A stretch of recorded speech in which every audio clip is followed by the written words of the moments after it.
எத்தனை சாமி வந்ததையா இது எந்தெந்த சாமி தந்ததையா எத்தனை பாட்ட சொன்னதையா சுத்துற பூமி கண்டதையா அடிச்சு வீசும் காத்துலையும் அந்த தகப்பனாச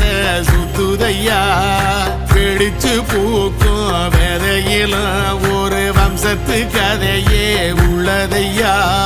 100 தலைமுறை சேர்ந்து செதுக்குன ஈர நலம் இது பாறையா வாழும் வரையில் நீ விதைக்கிற கடமை இருக்கு கேளையா கோடி விளக்காயே